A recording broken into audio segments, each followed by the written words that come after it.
An interesting strategy that's in between growth and value investing is GARP. And it's interesting because it's a kind of cool kind of name, right? GARP. I'm a GARP investor. So it's kind of strange, I guess. But GARP actually stands for something. It stands for growth at a reasonable price. Right? So think about that. You want growth, but you want it at a reasonable price. You don't want to pay those high price to earnings, high PE ratios. You want something a little bit more reasonable, something a little bit more safe maybe. And that's the idea of GARP, or growth at a reasonable price, is you're looking for growth opportunities, these high flyers, but something a little bit more reasonable, where you're looking maybe for something that's undervalued and for some reason it's recently being punished, that should be, turn around quickly and become a high flyer. So GARP, or growth at a reasonable price, is a combination of growth and value investing. You don't have to be on one extreme or the other. With GARP, it says, well, you could be kind of in between. And you're looking for somewhat undervalued stocks, so you're not looking for the bottom of the barrel, biggest sale stocks that are on the big sale. Maybe you're looking at a little bit better stocks that are undervalued, just not the bottom of the bucket ones, because sometimes those bottom of the bucket, really terrible stocks never do turn around. They just keep going down and go away, maybe even go bankrupt, where you're looking for something that's undervalued, but it's not all the way to the bottom. But you want to have, not only is it undervalued, you want it to have a really substantial and sustainable growth potential, right? Some reason it's undervalued, but you want it to grow. It's not necessarily an income stock or anything. You're looking for something that's going to grow, but for some reason it's taken a dip. Something has happened in the news, something has happened in an earnings report, something has happened from a company announcement, something has caused that stock price to dip, and you think, boy, it's undervalued, maybe not terribly, but it's undervalued, but the growth potential is great, so I'm going to apply some GARP principles on there. And we're going to look at some of the ratios and things that are associated with GARP here in just a second. One criticism of GARP, by the way, is you're kind of in between, or it's kind of wishy-washy, right? It's like, if you're going to invest in growth stocks, then just do it. Invest in these great, high-flying, high trajectory growth stocks and just go with those. But if you like undervalued stocks, then go with those and go with the really undervalued stocks, the ones that give you the biggest cushion for it to go up, and things that might have this big turnaround and give you some great price appreciation, maybe even some dividends along the way. Go with the extremes to get the best return. GARP is too much in the middle, and you don't necessarily maximize the return either way with a good growth stock or a good value stock. And that's true. It just doesn't consider the element of risk. Yeah, if I take either end, potential is great at the extremes, but in the middle, I might mitigate my risk by looking at things that are just a little undervalued and maybe have some growth or some good growth, but just not a high flyer or a big underperformer. So how do we evaluate these stocks? Well, like any stock, you look at qualitative and quantitative information.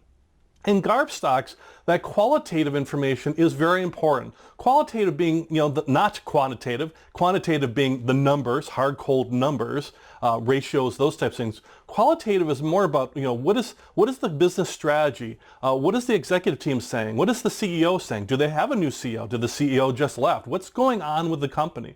What's going on with the industry? What are the trends in the industry? What are the overall demographics and things that might be happening in the global marketplace that might be affecting this organization? What is happening from a qualitative standpoint? And something probably has happened to drive the stock price down. That's why it's in that somewhat undervalued category. If it was way high priced, then it wouldn't be there. It'd be something has happened to maybe cause it to go down, to get on your radar as maybe a valued stock. So that's the first thing. Something has happened to cause it maybe to be more of a value stock.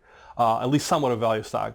And then you want to look at the quantitative aspect of it, the financial or the fundamentals around it, to start evaluating that to see, is it just slightly undervalued with some great growth prospects, or is it really just not a good stock?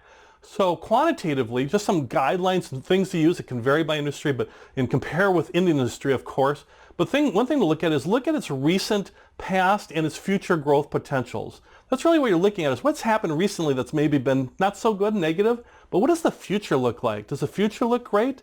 Is it like maybe a pharmaceutical or a drug company that just had a bad announcement because of a clinical trial, but they're very confident it's going to turn around and they'll have this great wonder drug. But right now the stock price is getting punished because they announced a poor results from a clinical trial, or it's a technology firm that had a setback or something like that. But it'll be great in the end.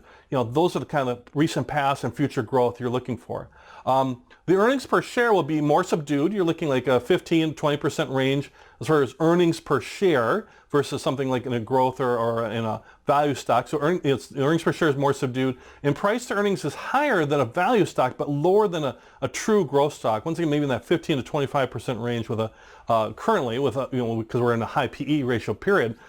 comparing to other industries or other companies within the industry, but look how it compares to its peers. That's maybe slightly higher, a little bit higher from a price to earnings aspect, but it's not way at the top like you might see some of those big growth companies. Another favorite ratio that's used with GARP are growth companies at a reasonable price. And one thing that really a lot of folks who like this strategy really hang their hat on is the PEG value or PEG ratio.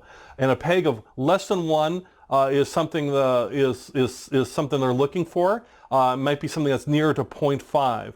And PEG is a favorite measure for GARP is looking at price and earnings in comparison to growth. We'll look at that in the ratio section, but just think right now, PEG of less than 1, something near to 0.5 would be great. And so the whole idea is you're looking for growth, but you're looking for the price to be reasonable, price being the stock price you pay.